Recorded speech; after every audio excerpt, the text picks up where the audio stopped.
more years ago than I would like to remember, when I first started with this glass fusing, I made a lot of mistakes.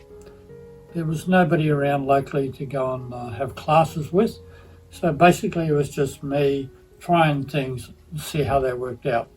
As I said, I made a lot of mistakes, and this is one of them. From a distance it might look all right, but it has several problems. So in this video I am going to show you those, show you where I went wrong and what I should have done, and hopefully that'll help you in what you're doing. Now, if you haven't been to my channel before, my name is Jeff. I'm an Australian glass artist, and everything on this channel is in some way related to glass fusing. Now, as I said, I found this, I don't know whether I said it actually, anyway, I found this when I was expanding out my studio here because it was a bit small, and there is a video about that.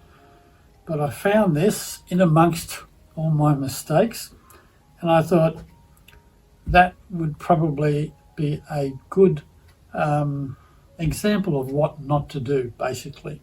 So hence I'm going to make this video, and that's pretty much all this video is about, is talking about that and what I should have done. And behind me, you can probably notice the background is a little different. As I've expanded this out, found all these things, I've decided that the background probably should represent what I do here a bit more. And to do that, of course, I've put up a few pieces that come from projects. I'm pretty sure I've got videos on them. One over here is a mosaic work. It's just white on black.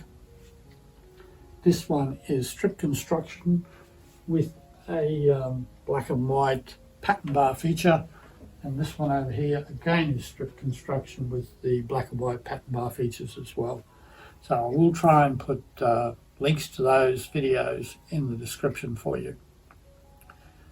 Another thing before we continue on, excuse me, unfortunately I'm having a reaction to a new epilepsy medication that I'm taking, and it's making me very nasally and a croaky voice. What was I going to say? Oh yeah, another thing is, excuse me, hopefully I remember to put a bar up down here that has a lot of YouTube icons on it. They'll be somewhere or other on your device, whether you're using a mobile or a laptop. Think about some of those to help me out build the channel. I think from memory, you've got a join button somewhere here. That's for membership. Consider membership. There are benefits available there. There's a subscribe button, but if you do use that, turn those notifications on if you want to know when I publish new videos. There's a thumbs up button as well. If you like this particular video, give it a thumbs up. And there's also a share button if you like this particular video. So consider doing something like that for me, and I would really appreciate that. Now back to this piece. Let's have a closer look at this, and I'll talk about the problems. You should be able to see them on camera, and what I should have actually done. Now I know I've got some reflection going on here, but hopefully I can still show you everything. What there should have been was basically an eye, a coloured eye. And that was the main focus, with a border top and bottom. And that was going to be slumped into a platter. But I made a lot of mistakes. Now, first thing, you see the eye here was a fusible decal. So I had made that up on the computer and printed it out with a laser printer. You notice that's pretty faded out. There's not much detail in there at all. The eye, which was going to be coloured, was going to be coloured with frit. Besides me picking the wrong colour, red, made it look a bit evil. Probably should have been a nice blue colour.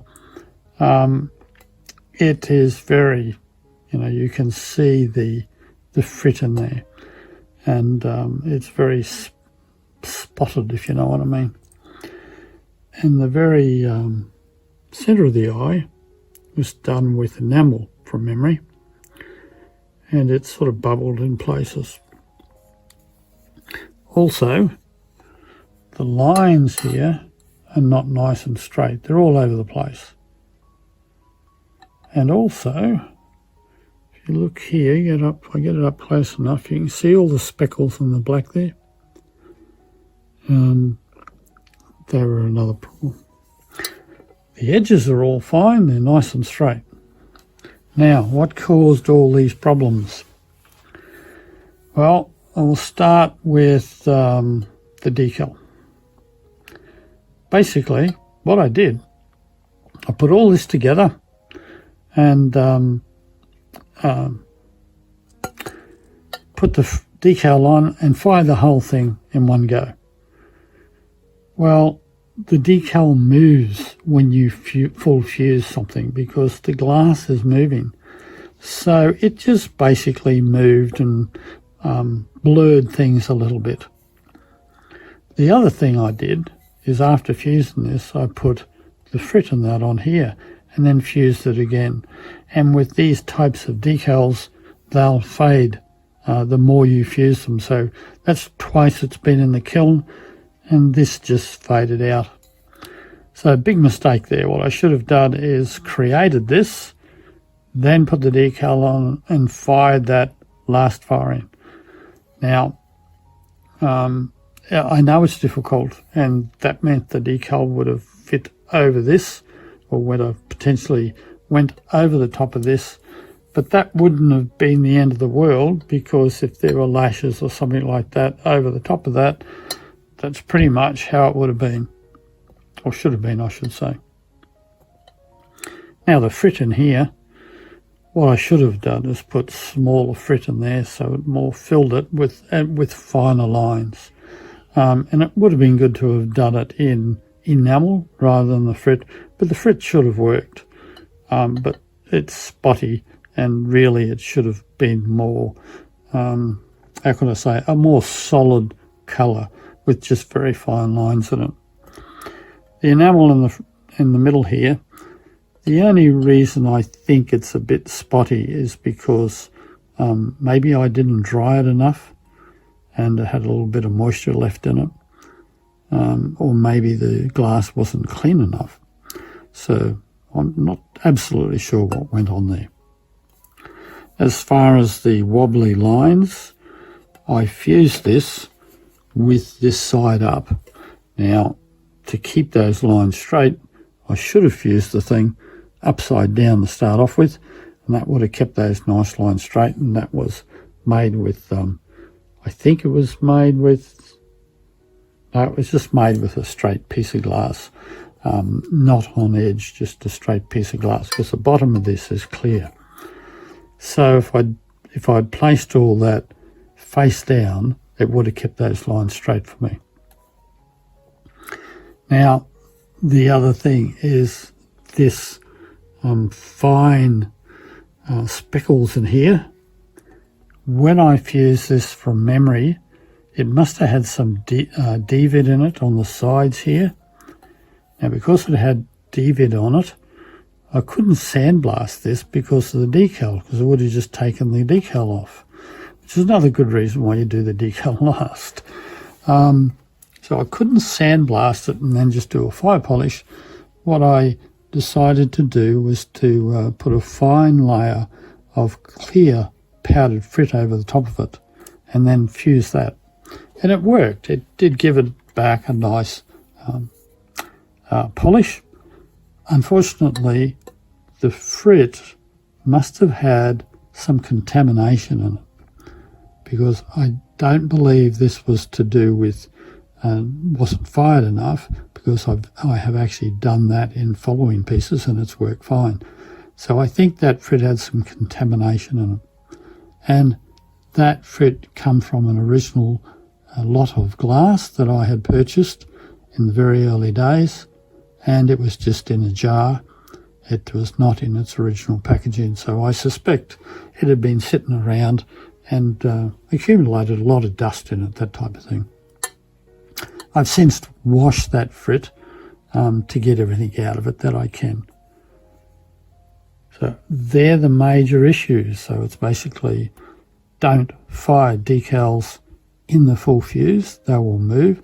Don't overfire them, so don't fire them too much because they will just fade. Excuse me. I do have videos about this. I'll try to remember to put links to them in the description as well. And consider what sort of pattern and design you're going to end up with when you use frit. Don't use big chunks, you're going to end up with large spots, much like this. So use something finer if you want a finer texture to the final piece. Enamel, make sure it is always very dry before you fuse it. And if you want lines to be straight, you really need to fuse things upside down, so that way around, so that those lines will stay straight. If you, it's just a matter of the glass moving, basically. And if you end up with devitrification, and you can't do anything, it may end up in your final fuse, and you can't sandblast or do anything like that because the pattern on the top is very thin, and you're going to use clear frit over the top of it. Make sure it's nice and clean. If it's brand new, I think it should be right, but you might consider washing that even. So they're the problems. It should have been a nice piece. It's not. So now we come to the last piece of this video, and the last piece of this video is me asking you, what would you do with it? Would you try and fix this piece? Would you leave it alone and leave it there just to remind you of the mistakes that you made? Or would you do something else to it? Sort of like add something to it, or cut it into a different shape or what? So what would you do with this piece? Please tell me in the comments, because I would really like to know. I think I know what I'm going to do, but I'm not going to tell you. You'll probably see that in a future video. So I think I know what I'm going to do anyway. But anyway, tell me what you think.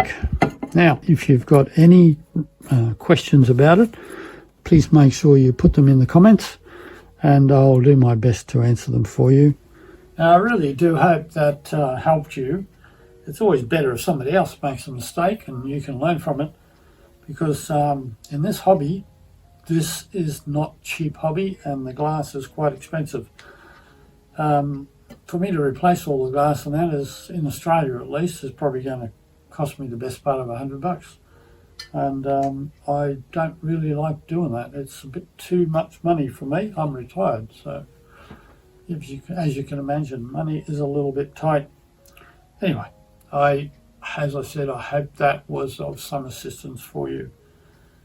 That's it for this one. Up here on the top corner up there, you'll find a button for joining and some example member-only videos. Down here, the subscribe button. Turn on the notifications, and there's a recommended video there just for you. And until the next one, I'll say bye for now.